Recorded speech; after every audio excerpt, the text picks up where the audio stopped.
2 years ago, Rockwall County voters made a fateful decision to turn over the commissioner's court to three strong conservatives, which is why citizens and not outside interests now have a court that is responsive, open, and transparent.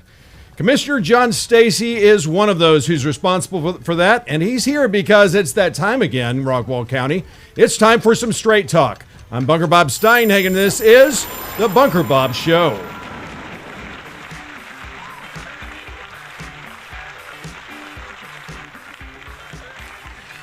Greetings, thrill seekers, music lovers, conversationalists from across the fruited plains of the great state of Texas. I am your host, Bunker Bob Steinhagen, bringing you an hour of unfiltered, unadulterated, and unapologetic conservatism to help make Texas and America great again. And I'm grateful to have you watching today on the Bunker Cam via Rumble, YouTube, Facebook, and welcome my podcast listeners who are out there walking, driving in their cars, or wherever they're listening via Spreaker, Spotify, Google Podcast, Apple Podcast, Deezer, iHeartRadio, Podchaser, or Podcast Addict. It is great to have in the studio today, back in the bunker, John Stacy, Commissioner for 2 years now. How are you, Commissioner? I'm doing great. How are you doing? Great. We were together a couple of weeks ago, a Saturday ago. It was, yeah. It's just been a week at the Republican County Convention.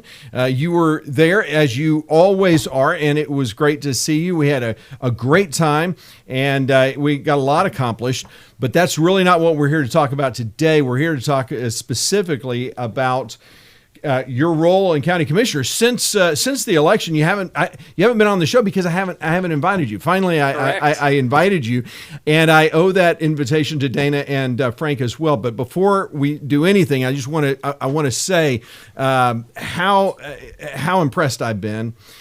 You, Dana, and Frank have done exactly what you said you were going to do. And I got to tell you, I'm blown away. People come on this show a lot, and they have the best of intentions, but when the rubber meets the road, oftentimes it doesn't happen. Correct. But with you and with Frank and with Dana, gosh, you guys have knocked it out of the park. And what's interesting, and I don't mean to cut you off. No, go ahead. That I didn't know Dana Makalik or Frank knew before any of this happened. Right. So, they both live in two, and obviously Frank is the county judge. And so it's really fascinating that our interests so aligned and that we were looking at the same issues and came to the same conclusions. And it's just been a joy.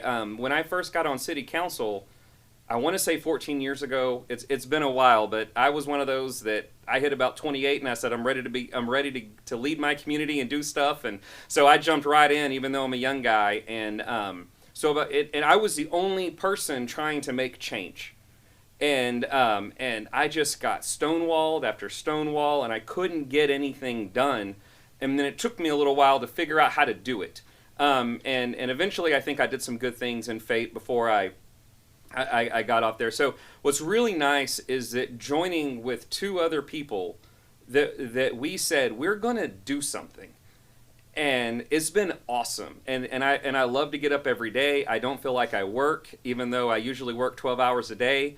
I don't feel like I work because I'm just so passionate. I love it, and I just love the people I work with. And so it's just been amazing. I just want to say that's what's so crazy is that we've come together, but there was no thought process of us coming together before it happened. I didn't meet Dana until their debate.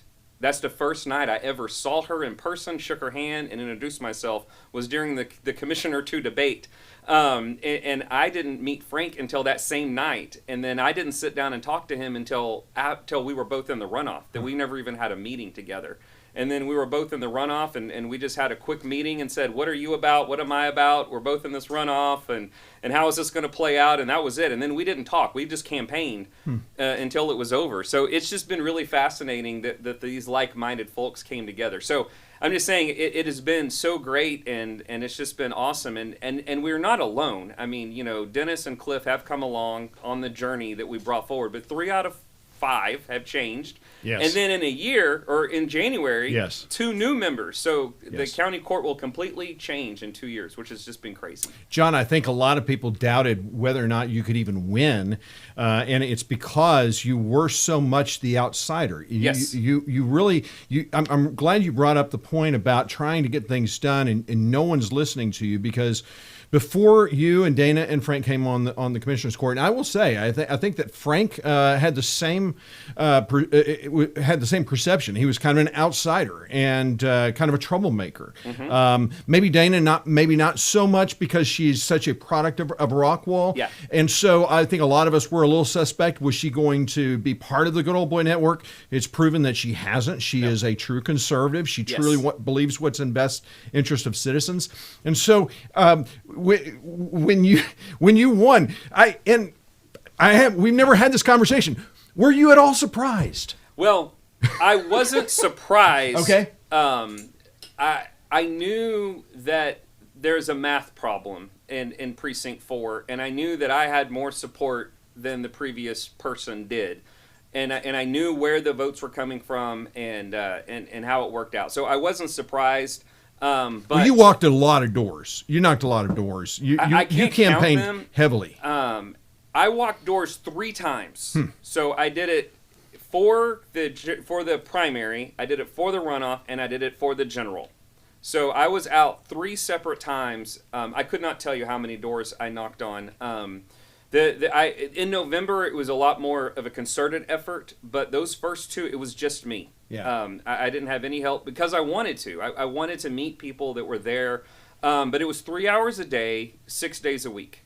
That's what I did. And then I also did the mailers and the other stuff, but I campaigned about 3 hours a day, usually about 1 o'clock.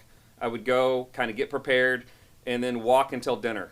Just because I hate being interrupted during dinner. Yeah. So it was hard for me to walk in the evening, because if anyone walked up while I was eating dinner and rung my doorbell, I'm not greeting them with a happy face. So yeah, so without making too much of this, you really do epitomize kind of the Mr. Smith goes to Washington, Mr. Smith goes to the commissioner's court, because you really kind of were a political outsider, even though you had served on city council. Yes. And even on city council, you were somewhat of an outsider, and so it's kind of it's refreshing, Commissioner, to have an everyman in the position that you're in. And, I think it's important for citizens, for viewers to understand what your precinct looks like. Now, if you're looking at the map right now, you see 3. There's a lot of... there's a lot of 3. A lot of 3, and there's a reason for it, because it's wide open spaces. This is Lauren Lichty's precinct. Lauren Lichty just won the Republican primary. He has a Democrat opponent in the general election, but I'm just suffice it to say, I don't think that they're going to have much luck. You have 2, which is that Dana? Commissioner Mackalick. Mackalick, yeah, Dana Mackalick is precinct 2, and then you've got precinct 1 up there that is more of the. This is where Bobby Galana and Mike Townsend, and just for the sake of viewers who are wondering, yes, I have been editing the Mike Townsend Bobby Galana the candidate forum, and so that will be out, but I'm waiting a little bit because we have some municipal elections that are coming before then, and I'm kind of keeping the powder dry until it's time for that election to kind of become kind of center stage. So that's really what I'm doing there. So that is what you see there. So that's Bobby, and then Precinct 4. This is where you are, John. Yes. Tell us a little bit about your precinct. So Precinct 4 is most of Fate. You can see Fate is the teal. So you get right there south of 30. That's still in 3. Okay. That's Williamsburg and Carrington Farms. And then it's all of Royce City that is in Rockwall County. Remember, Royce City has Hunt and Collin. It's a tri-county city. Wow. And so Fate and Royce City. I've lived there almost 16 years in Wood Creek, which is the big neighborhood right in the middle of that map. Okay. Wow. And so I've lived there for 15, almost 16 years. I'm on the Royce City side, so what's interesting is I live in Fate, but I associate with Royce City. So my oldest son is in New Jersey going to school, and when they ask him where he's from, he says Royce City because he graduated from Royce City High School. Okay. So I think in a lot of ways that kind of uniquely qualifies me to represent the area because I embody both cities. Yeah. And they're very different. Fate and Royce City are very different. I'm from rural Texas. I'm from Abilene, Texas. Okay. And so I understand, where I come from, what it's like. So Royce City is a little bit less like Fate, and Fate is young people and houses all crunched together. And Royce City, and they're good people. All of them are good people. Yeah. But it's just a different demographic in the city of Royce City versus the city of Fate. Versus the city of Fate. They want different things. The councils are different. They run the government differently. So, and it's not that they're against each other. It's just they just have different feels. Absolutely. And I feel that I am like in the middle of the two. I chose to live in Fate, but I also chose to be in Royce City ISD. Yeah. And because I wanted my kids to be in a more of a small town type school district than Rockwall. Right. So, I made those choices on purpose. But, sure. What's also interesting is Precinct 4 is all three high schools are in Precinct 4. Ah. Royce City, Heath, and Rockwall all draw into Precinct 4. So it's kind of a weird Now, Rockwall dynamic. High School is in Precinct 4? Yes. So if you look at that southwest edge of Precinct 4, almost all of that goes to Rockwall High School. And then if you look at that south 30 in Fate, all of that will pull to Heath. Huh, I'll be. So Wow. so all three high schools, and then Royce City is about to build a high school on 552. So, and that will also be smack in the middle of Precinct 4. So all four high schools will actually be, five high schools, I apologize, will actually be, having people in Precinct 4 will be going to all five Rockwall County high schools. Wow. Which is interesting. That is. So it's diverse is kind of my point. It was Very a very much long-winded way of saying it's a very diverse, and I feel that I am kind of that diversity growing up in the literal country, growing up in Garland, and then living in Fate. Is I kind of understand what makes it all tick, and it's different. Yeah. And that's all I can say is representing the precinct is really different.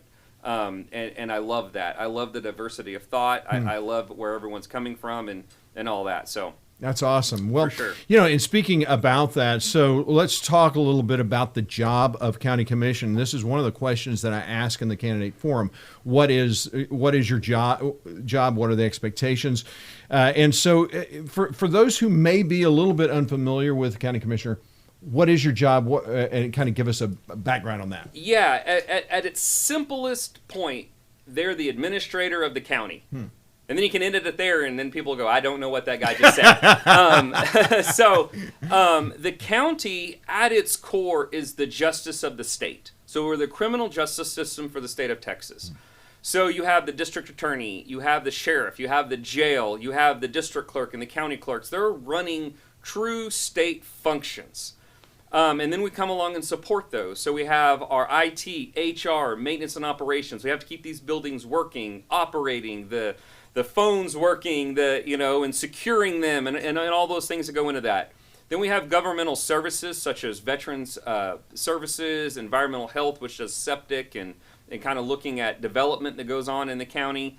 And then you have governmental, which is kind of us, and then the PIO and general counsel.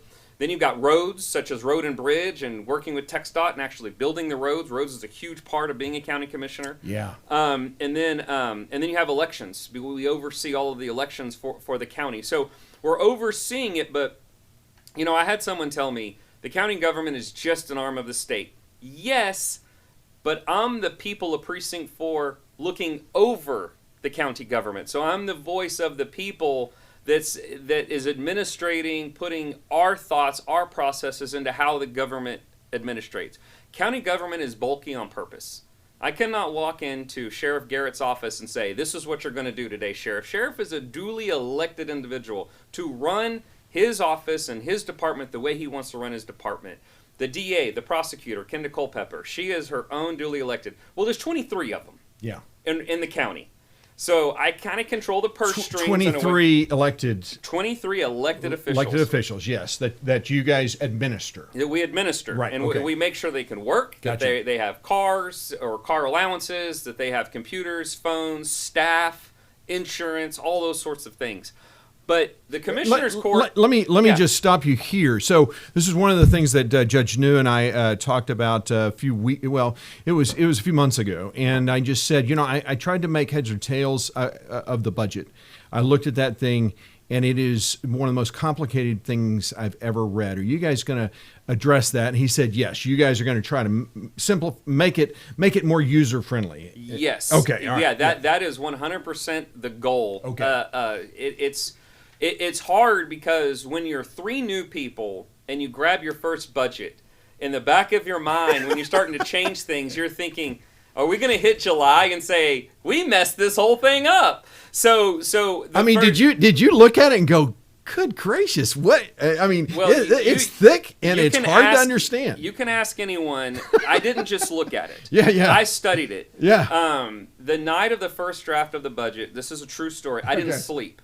I couldn't sleep. Every time I went to lay down, I wanted to look at this and study this and work math. And I stayed up until 4 o'clock in the morning just reading it and studying it and looking at it and just trying to fully just know it, back and forth. By the time we voted on the budget, I almost had it memorized. I had studied it and read it and labored over it and just brought up questions, and I don't have it memorized anymore. But because I was about to quiz you, but that's okay. But it is cumbersome, and yeah, and I joke that I'm going to change my tombstone to I tried, because I just tried it just every day to learn something more or push back or to think about things and to do things. I would come in with 4 pages of typed notes into budget meetings just to go through. I mean, I'm just poring over this thing, but we didn't want to change the formatting too much because we didn't want to just buck the system and then mess it up. No, that's understandable. But to that end, yeah. It is Frank's goal to really represent the budget in a much friendlier way. We've looked into that, and so our goal. Well, I shouldn't say ours because we haven't sat down and said this is our goals and agendas. But my goal is to really dive into the budget and put a stamp on the budget where I feel like I've done something. Last year I did some, but I want to say, hey, I'm really proud of this and I can go campaign on this budget and that's fine. But I think we're a couple of budgets away from really making it user-friendly is my point. Maybe we're not. We've done some things really fast that have surprised me. But to set expectations, I would say we're a couple budgets away. And what that really is that's in the presentation of the budget. It's not really in the acting of the budget and the doing of the budget. And the reason I say we're 2 years away is because our website comes due next May, where we can for free redo it without having to pay money. So we're just chomping at the bit to just dive back into this county website, and Dana especially. And it's not that it's bad. We just want to make it great. Yeah, it's funny because when I was with the city and McLean Chisholm, when I was on council and mayor, and then after I got off, I had a resource, a guy named Scott Turnbull. I don't know if you remember Scott, but he was I called him the Doctor of Finance. He passed away several months ago, and so since then it's been really hard because anytime I had a finance question, a budget question, I could go to him and he would do the John Stacy. He would understand it and then explain it to the Aggie friend. So if an Aggie can understand it, then I think you're in good shape. Right now, this Aggie cannot make heads or tails of it. So correct. The fact that you can is very refreshing. And some of it is statutorial. Yeah. We are a function of the state. Sure. And we cannot be derelict in our duties. And again, justice is the core of what we do, and we need to do it well. Public safety and justice. We need to build all the roads we can build. You can't drive around Rockwall County and tell me you don't want to build a road. Every road needs to be built, and we're working on those really, really hard, and maybe we can go into that in a little bit of detail as we get into the questions. But yeah, the commissioner is the people's executive board over the functioning of county government. And that's not a negative thing. It's just we're that voice of the people say, this is how we want our government to run. This is what we want our government to do. This is our initiatives. And so I'm that voice for Precinct 4 saying, this is our concerns and this is what we want to do.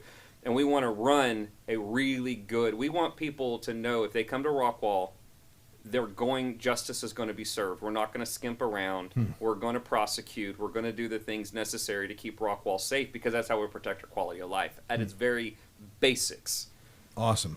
So as far as the explanation of the job, is there anything else that, because one of the things that the county does not do, and it's one of the big questions, and if you looked at the thumbnail of the show, I've got construction, I've got the roads, but one thing I don't have in there is water.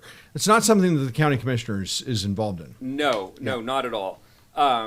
And I'm probably about to co-opt the entire show because you just opened a door for me. Okay, go ahead. I don't care. The biggest problem that's facing Rockwall County is growth in the unincorporated county. Without question. We have ETJ issues, which is a whole other thing. But the state legislature, better or worse, I'm just going to be completely neutral and just factually say they are stopping the city's ability to expand. Fair or no fair, again, I'm not making that political point, I'm just stating that fact. Yep. And what that's done is that shift the onus onto county government. We're not prepared. County government cannot tackle the issues of city growth like a city can. And so therefore, when it comes to things like water, we're not in the water business. We don't have an enterprise fund. We don't have the ability to sell water, retail water. But for the first time ever, the county government has to be concerned with water, because we are starting to get huge developments, growth projections into the county. And so what we're trying to do is make sure that if there's a development coming into the county, that there is actual water for that development. And so we have upped our subdivision regulations to say we don't want the developer to come in with a little sheet of paper that says, oh yeah, I can do water. We have said we want the source of the water to communicate to us that water can be provided. You are well aware of why that's important. Yes. Yes. And so we're just trying to say, so we do have to step up that game a little bit. And kind of while we're on this topic, conservatism. I've been battling this for a while. At its core, I believe if you look back of why people came to America to begin with, religious freedom, I'm not trying to discount that. I'm an avid Christian. I seek my identity in Christ, and I'm all about that. But they wanted to make a choice for themselves. Yes. In Europe, you didn't make a choice. If you were born to a blacksmith, you're a blacksmith. If you were born to a landowner, you're a landowner. And they rejected that. People innately reject that. You can't tell me what I am. I'm going to tell myself what I am. That is born into our DNA through hundreds of years of America. We want to be in control of our destiny for whatever that is. And I think that the Pilgrims came here and said, we're going to set up our civilization the way we want to live our civilization. And yes, it was 100% rooted in Puritan idealism. Then the Quakers came, and then it evolved into Congregationals, and it was a lot of religious revolution, which is great, and I'm not discounting that. But they wanted to say, I want to do something. They risked their lives, and everything to come through Indian territory, to expand America, to settle in Texas. My family settled Texas in the 1820s. They risked everything that they had and came to Texas to create a life for themselves so that they could be in control of their destiny. What is more in control of the destiny than an empowered local government? And so why is it conservative to want to consolidate power in Austin rather than to control local governments? And the answer is simple. Because the biggest cities are run by foolish Democrats.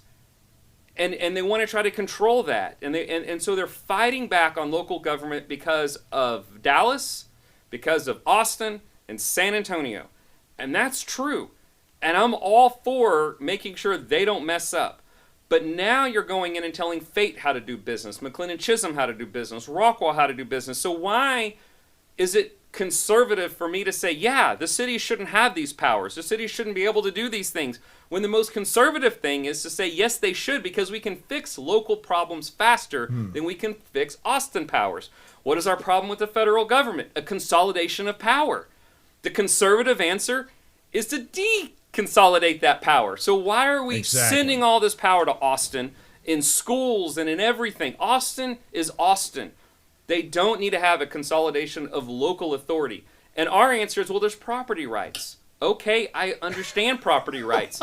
But if you're going to put 6,200 homes smack in the middle of Rockwall County, how can you argue property rights? 6,200 homes is going to affect the greater... That's why we have government to begin with. And then you're going to tell me that I can't do anything. I didn't get elected to look at the people of Precinct 4 and say, I can't do anything. The hypocrisy of that argument, it being made, is most often made by developers. Yes. Who say, I own property. I should be able to do what I want on my property. Okay, so then they build a development that basically strips the rights of its citizens, the people who live there, who buy the houses there. If you have a dead bush, you're going to get fined. You're going to get all sorts of stuff. You're not these MUDs. There's representation. Where is the representation in MUDs? And what is the role of county government if it's not for infrastructure? Exactly. So why are we letting private developers privately develop infrastructure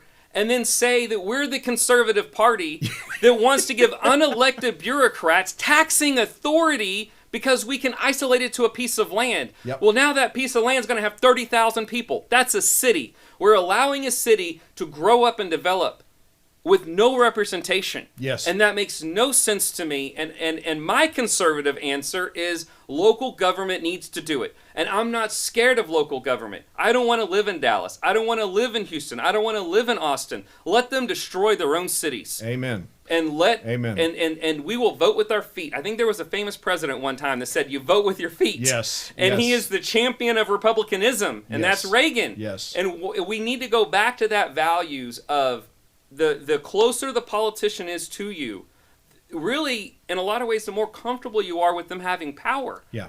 Because you can find me. Yes. I work downtown Rockwall. I'm always in Precinct 4. See you in the grocery store. Yes. Yes. And if you go to rockwallcountytexas.com, my cell phone number is published. And that is my cell phone, my personal cell phone number.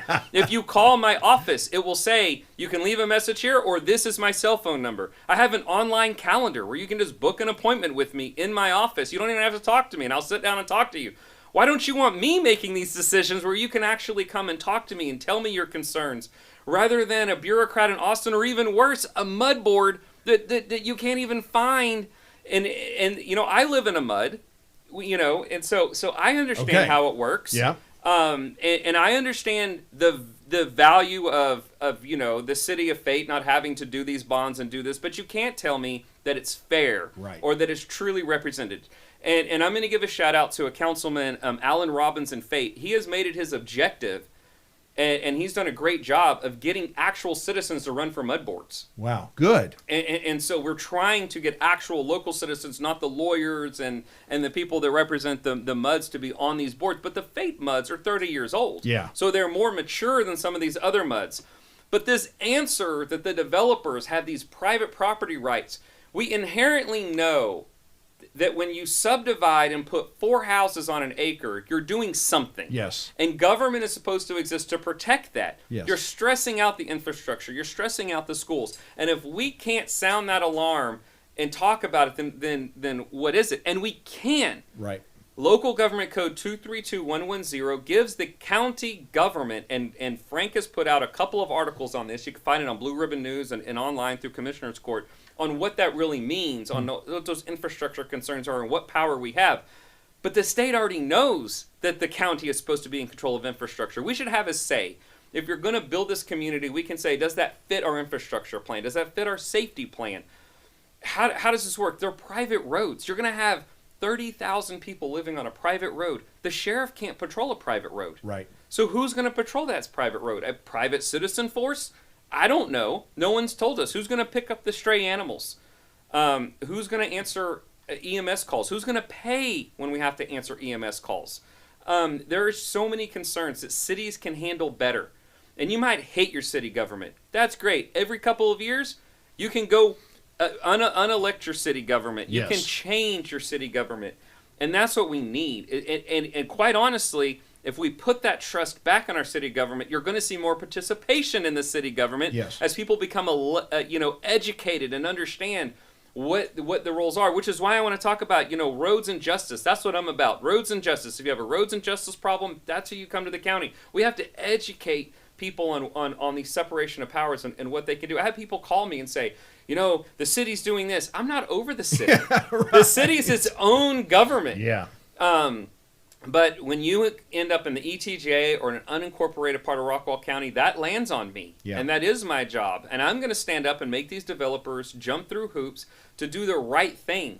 Frank has coined the terms, be a good neighbor. He said that in court all the time. I want them to be a good neighbor. Yeah. And at the end of the day, that's what we want, because if it makes sense, it's going to get done. Yeah, and so I want to give credit where credit is due, because now I'm not asking you for any endorsements, because I don't want to put you in that position, but I am supporting Katrina for state representative. But I will say, State Representative Holland, I don't think he's a rhino. So I've said that on this show before. I don't think he's a rhino.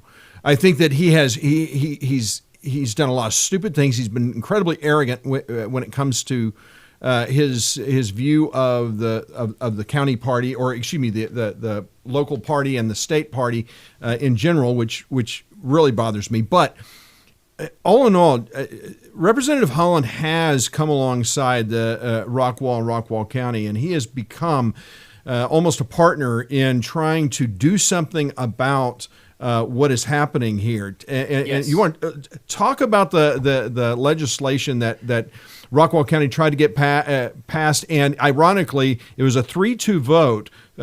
You, Frank, and Dana were the three that Yes. voted in favor of it. So talk a little bit about that. So what HB 1916 was at its core is basically a public safety bill, because we wanted to say, how are these people going to be safe if we just allow this to happen?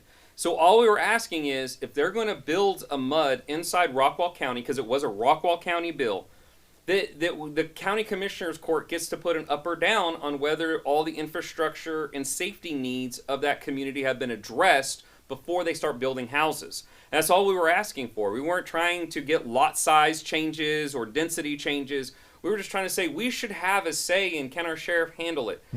What about fire protection? How are we going to organize and talk about this stuff? So it did die in the Senate, but it passed in the House. Yes. And so what Judge New has done is he has gone to a lot of other counties, and we're going to come with a big coalition. Oh, good. So when the legislature comes again, we're absolutely going to come with a list of counties, and we're going to come with a similar bill to 1916, but it'll be for the whole state. It won't be a Rockwall County bill. It'll be a statewide bill, and we're going to see who comes to our side and who's going to side with the developers. Yeah. And it's going to be key, because we're not asking for this. What we should be asking for city powers, in my opinion. Yeah. If you're going to not allow a city to expand, we should be able to zone. We should be able to have some impact. But I don't want county zoning and all of this. I'm just saying, if that's what you're going to do, then we should be able to respond as a local government to help understand where our county's going and allow the people of this county to have a voice in what their county's going to do. We're not even asking for zoning powers. We're not asking for density powers. We're not asking to go into the local government code and all of a sudden the county commissioner's court can chop things up, plan and zone and make land use. All we're trying to say is, we should have a voice in the infrastructure needs, which includes schools, which includes public safety, which includes EMS and animal catcher and all these things that go into it, and say, we need to have a voice as the county representatives to say that this meets what's good for our county and not good for our county. And along those lines, so I had the school. Most of the taxes on our property taxes, the overwhelming majority of it goes to our school district. Yes. And we had an enormous bond that was that passed, what, 2 years ago, 3 years ago, was it? Yeah, something like that. 3 years ago, I think, almost. But I had the bond committee come in, and they explained it all. The one thing that I did ask, I said, have you planned for any of the muds and things like that? And the answer was no.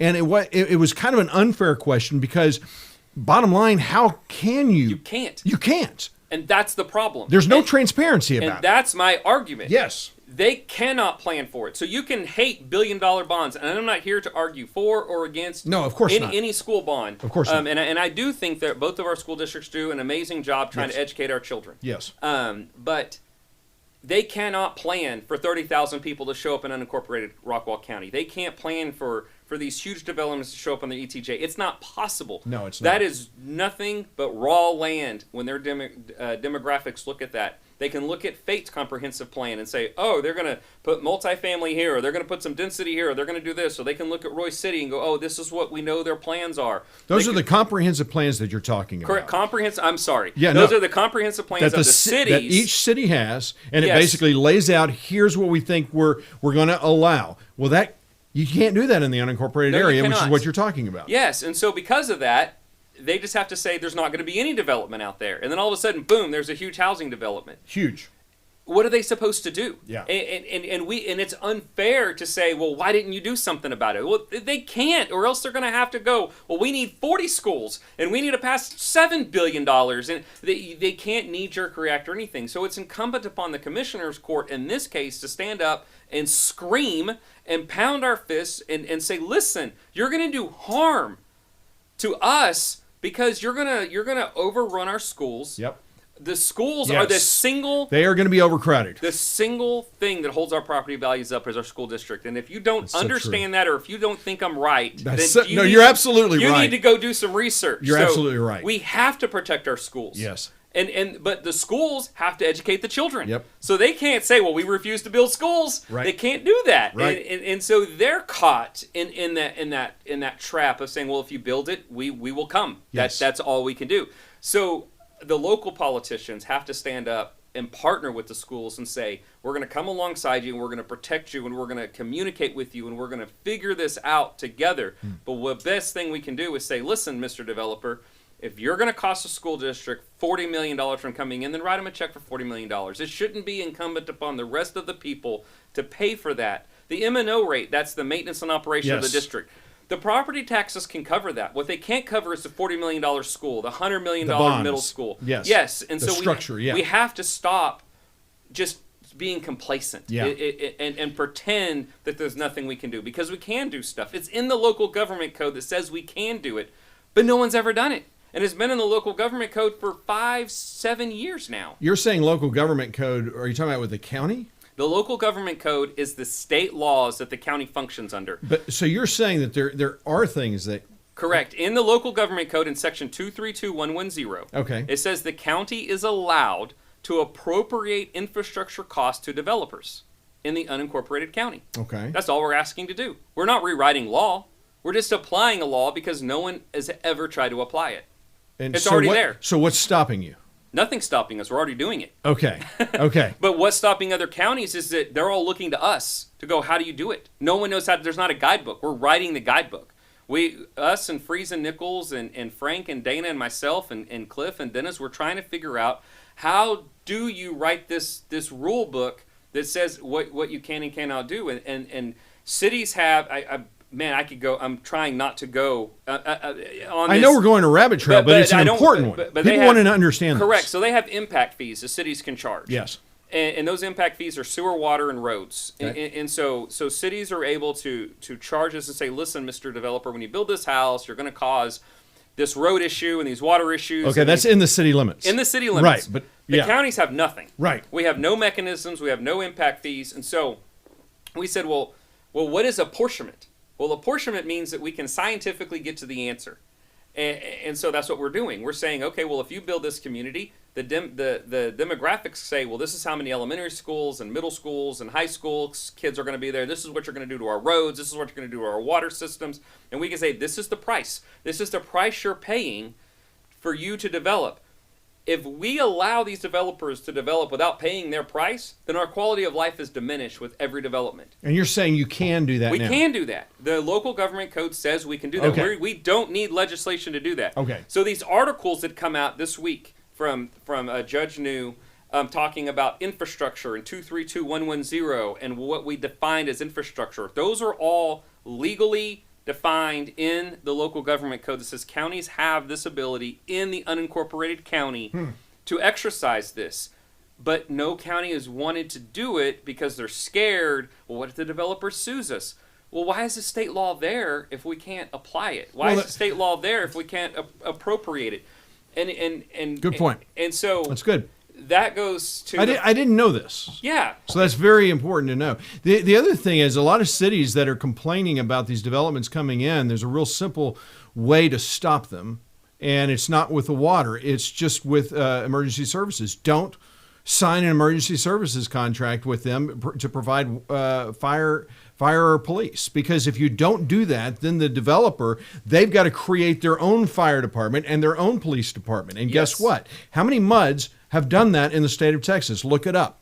Yeah. Look it up. And it's absolutely insane to me that... And the reason I'm saying that, I'm saying that is because cities say all the time, we had no choice. We had to approve. No, you did not have to approve it. You just, if you don't do that, just watch. The developer, there's no way the developer will ever create their own fire department or police department, not for what's being proposed out here. There's not enough. If you want to stop it, there's a way to do it. I'm sorry, go ahead. But that's the point of 1916. Yeah. Okay. It's attacking public safety. Yes. How are you going to fight fires? How are you going to keep people safe? How are you going to communicate? How are you going to integrate into the community from a public safety infrastructure standpoint, which is exactly your point, is you're relying on us, the people that are already here, to pay, to level up, and to do the things that we need to do, which means that we're going to have to pay more in taxes to do this because you do not pay for yourself. And that is something that people don't understand. That's why the bonds have to be passed, because all of a sudden more kids show up. So they got to build the schools and do these things. And if you, again, I went back to I tried. That's my new motto. And at the end of the day, if we lose every lawsuit and we get railroaded, I can go to sleep at night saying, I tried. I stood up and I stood in front of these developers and I said, you do not get to come into Rockwall County and do whatever you want to do. There are rules and there are laws that are already on book. We're not writing law. We're not. It's already there. 1916 just says we can help mud creation. But these laws we're trying to do on subdivision regulations have been on the books for years and years and years. So what we're trying to say is, why in the world is the conservative answer, we're going to let a private entity become a taxing authority? Why? I've never understood that either. That blows my mind. I've never understood that either. And again, I'm a Reagan Goldwater conservative. Yep. And a Reagan Goldwater conservative says the least amount of government is the best amount of government. Yes. And we should find efficiencies everywhere we can. We should make sure the government functions. We're not anarchists. We want the government to function. Yes. But we also don't want government to just be fat and lazy. And we are allowing developers to create government. Yes. Under the guise of property rights. Yes. When the local government code written by our state legislature says the counties have rights, rules to play in this with subdivision regulations, subdivision rules, because we inherently know at the end of the day, when you divide 50 acres and put 2,000 homes on it, you're doing harm. And that's why government was instituted, is to adjudicate that harm, to balance out neighbors and neighborhoods and what are property rights and what aren't property rights. If you want to take your family farm and divide it into 2-acre lots and build a private road, you're not going to get any objection from this court. Right. That's what it's all about.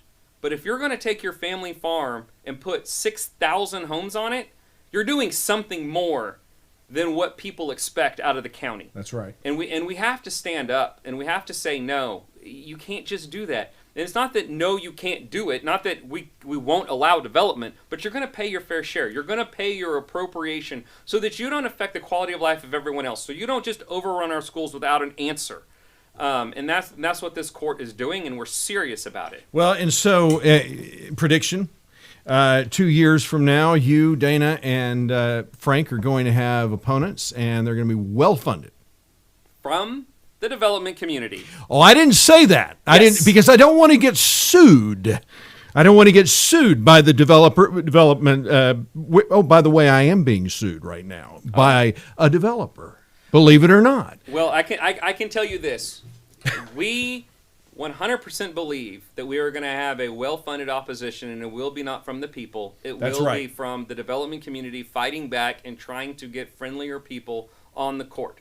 So I ran on a couple of things. So I'm going to get political if you don't mind, since I'm a politician. Come on, let's go. I ran and said I'm going to be a full-time county commissioner. Yeah. Because I believe this is a full-time job. I've done that. Yes, you have. I am full-time. I've run and said that I am going to fight the tax rate and fight for efficiencies in government all the time, and I've done that. And I've said that I am going to be a voice of the people, and I've done that. So if you elected me once to set out and do that, that is the core of who I am and what I'm trying to accomplish.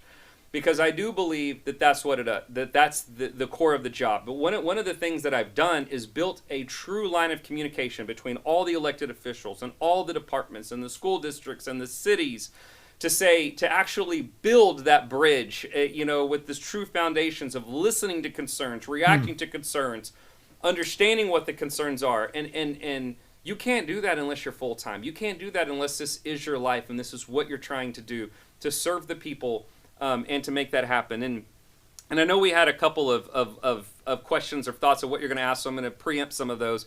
My biggest surprise is how much the county government employees care about the people of Rockwall County.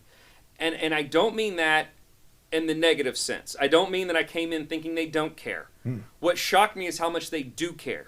If you go into our jail and talk to our jail leadership, they will talk Constitution, amendment rights, that these people are innocent until proven guilty. They have to be treated correctly. They care. They talk about the Constitution. They talk about these things, and they understand it.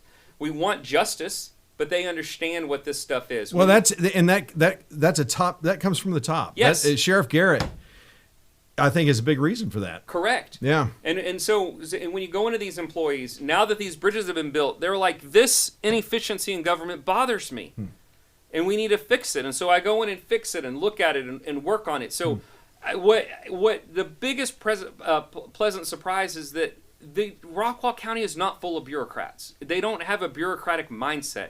They want to serve the people. They want to do what's best. And we have set that tone with the three of us coming in saying that's what we're about, and that attitude has just come to the top, and it's been amazing, because they don't want that. They don't want to just be a burden to the taxpayers. They care about the taxpayers, and they remind me sometimes, well, this is the taxpayers' office, wow. And I know that, but they're saying, hey, this is why we're trying to do that. Wow. And so they're servants of the people all the way through, and that's why when they created the county government, they made it 23 elected officials to hold themselves accountable to the people. The county clerk is held accountable to the people of Rockwall County.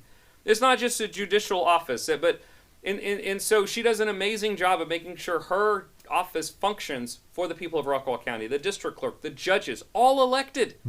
For what end? Because the people get to say who my representatives are, even in the judicial. And not every state is set up that way. No, that's Some true. of these are appointments. Some of these are done that way. The JPs at fully elected positions and constables fully elected positions. So if you have the right to take my liberties away in the state of Texas, you're an elected official, which means you can't abuse that right, because you have to face us every 4 years. Yes. The people. And so while we're more of the executive board of checking budgets and checking initiatives and the go-betweens between these elected officials, hey, we have this deficiency that we want to help because it's my department and this department. I kind of come in between and bridge that gap between one department to another department, get them talking and doing those things, and they get excited about that because they haven't had that in so many years. And I'm not talking disparagingly. I'm just saying I don't meet a challenge without meeting a challenge. And so if you give me a challenge, I'm running at that challenge saying we will figure out a way. I wasn't elected to shrug my shoulders. Yeah. And if I'm beat in 2 years, I want to be proud of what I did. I don't want to say I was scared. I want to get beat because I did something that was wrong, or I made a vote, or I made an initiative. I want to get beat by myself. I'm not going to get beat because I didn't act or I didn't do anything. Yeah. And so that is really important to me, and like really important to me. I can't stress that enough. I'm going to do something about everything I know. I have a 4-page to-do list. Wow. I look at it every day, and I work through it, and I look at it, and I plan it. I'm a planner, and that's just in my nature. And so every day I wake up and think, what can I do to make this a better place? And that's not political speech. That is literally how I live my life. And at the end of the day, that's what I'm thinking about. I go to sleep thinking about it. I wake up thinking about it because it's that important to me. And it's just, I just can't explain how much we're at this crossroads of being overrun. It's for such a time as these that you need people like me to just stand up unapologetically, screaming and trying to make this stuff happen. And my usefulness will be at an end. I will serve as a county commissioner, and someone else needs to come defeat me. I hope I don't become a lifelong county commissioner. I hope I can term limit myself and get out of the position. I don't want to be doing this when I'm 60. I'm 44 now. I do want to serve, but I joked with someone the other day is I can see why someone's done after 2 terms. If you really do this job, it is hard. It is so hard to think about what's going on, and you see the pieces, and you see what the developers are trying to do, and you see how people are trying to come at the people, and you see what's going on, and you just think, how long is my energy going to be able to stand up in between this before they're going to wear me down and someone else is going to have to get in my place and stand up and fight for the people? Because you do get worn out, and it does become the same fights. And so I do believe, and I mean this. Frank and Dana have been very clear. I didn't say anything about term limits. They were very clear that they were going to run 2 terms. I'm scared about having a 3-person turnover on the court because that's a scary thing to do. Yeah, it is. Yeah. So there's a chance I might want to run for 3 terms. But other than that, I'm not here to try to run for state senate and to do any of that. I want to do this, and then honestly, I want to retire to ministry. I want to take a step back and just be more involved in our community, what really matters in our community, and that's growing the kingdom. This is me just standing up and doing what I'm doing, and I want to get my usefulness out for the people of Rockwall County. I want to be proud of what I did, and then I want to retire and look back and say, you know what, I made a difference. Well, you certainly are making a difference. I mean, there's no question about it. And so, I mean, that's the thing. I want to. One thing you said. So, because I work with Christian ministries as an occupation, and what's interesting is that God being in ministry, quote unquote, is not our necessarily our calling. Os Guinness wrote a book called The Call, ironically, and he highlighted the fact that so many people think that a true calling is something that you're called into ministry. But his point is that as followers of Christ, we're to do everything by, to, and for the Lord. That is our calling. And if your calling is a vocation or is a member of the county commissioner's court, that is as much a ministry as going to into some kind of foreign country and sharing the gospel, for instance. And so I just want to remind you that is your call. And I agree with right that. now. I had a pastor one time tell me, what makes you think God doesn't want good people in politics? Right. Good point. Because politics is ugly, and it is ugly. Yeah. And I am not the easiest person to get along with in the sense I'm just so passionate. Sure. And sometimes I come at it and I rub people the wrong way. But no one's ever said that about me, so I don't understand. But I think that what I've tried to do is be transparent with my heart. I can be corrected. I don't think I'm always right, but I'm going to come up with a solution. I'm not going to come to the table and say, what are we supposed to do? I'm going to come and say, why can't we do this? And they'll go, well, because of this and this. And I can say, oh, well, that kind of makes sense. So I'll come back to you in a couple of weeks. I'll have to think about that. So I'm not a bully, but sometimes I can just say, we have to do something. Yeah. This has to be addressed. And the person on the other side's going, oh, my goodness, I don't, you're just giving me more work or something. But I think that a lot of the folks I've worked with at the county realizes I'm not out to give him the boogeyman. I'm going to get in the trench. I'm going to fight this. I'm going to see this all the way through. If I have an initiative, you can count on me. You can call me for help. You can talk to me. I'm not the type of person that just says, hey, kind of go do this, and I'm going to go play golf, and then, show back up and say, what was done? Yeah. And I get messy, and I get in the middle of everything, and it's just, you're very hands-on. Yes, I would say, yeah, definitely. And I try to be consistent in that. Yeah. So we only have a couple of minutes left, and it reminds me of Hudson Taylor's comment that if God calls me to be king, why? Why it calls me into ministry? Why stoop to being king? But the fact of the matter is, if God calls you into a vocation or into a county commissioner, why stoop to being a minister? Correct. And yeah. that is so. I think that's important. I did. John and I, Commissioner Stacy and I, did. Whenever I have someone on, I always say, "Hey, here's the questions I want to ask." Or, this is never about gotcha. Whenever I do this show, so he alluded to the fact that I had some questions. We didn't get to all of them, so it means that he's going to have to come back again. I hope I he don't will. mind doing that. I appreciate it because you've given us so much, and this is very informative. I think the people of your district. Before in the last couple of minutes that we have left, is there anything that you want to communicate to the people of your district? I mean, traffic to me is one of the hot buttons. Is there anything you can kind of give us as far as an update on that? Yeah. So I made a list. So I'm going to put on my glasses. Yeah. Just because I want to make sure that I hit everything. Just real quick, one of the biggest things in my precinct that we've had is that the Royce City didn't get a polling location in the primary for early voting. Really? Yeah, I was outvoted and they didn't get one. But I fought really hard. That's surprising. And in the runoff, wow. There will be one. There's going to be one in November. So I'm really proud to say that the needs of the precinct is Fate and Royce City both need polling locations. It's what makes sense. The geographic says that it needs to be that way. I'm really proud that we found a place in Rowlett to vote, so they don't have to cross the lake to vote. I'm very proud that happened, even though that isn't in my precinct. Yeah. Voting should be easily accessible. It ain't about money. It's not about finance. It's about making sure that people can exert their rights. But roads are what I'm all about. Every day, all day. This is what I do. So I want to talk about where we're at. Here are the roads in my precinct that are either being designed, under construction, or going to be worked on. This is extensive. Okay. Ben Payne, we're going to be building a road, the Miss May Vernon extension, which is going to help the high school traffic. FM 551, FM 548, FM 35, Crenshaw Road 276, and FM 552, and I-30.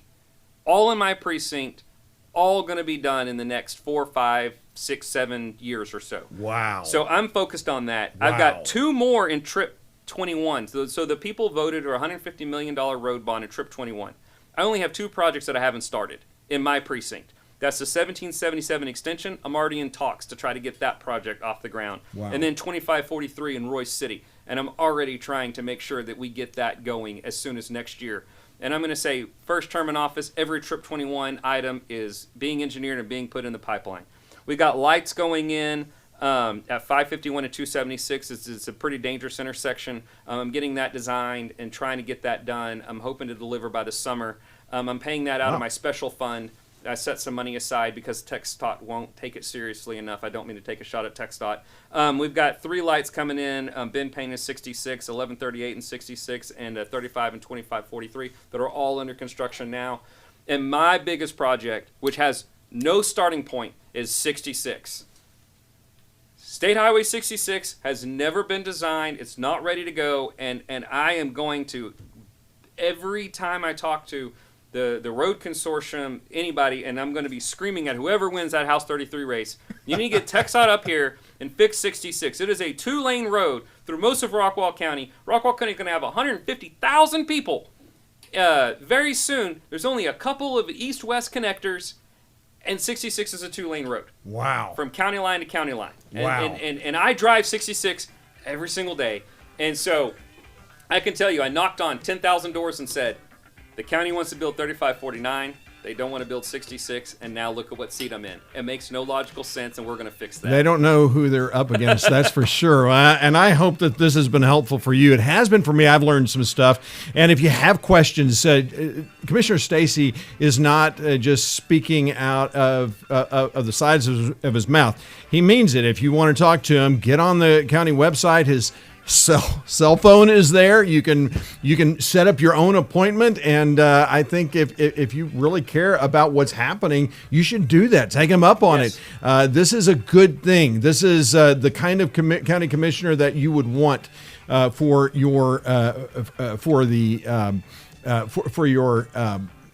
for the county. So I think I appreciate Commissioner Stacy being here. Look forward to having you back next time. We'll see Frank New and possibly Dana Macklick as well on the show, hopefully soon. Blessings to you all.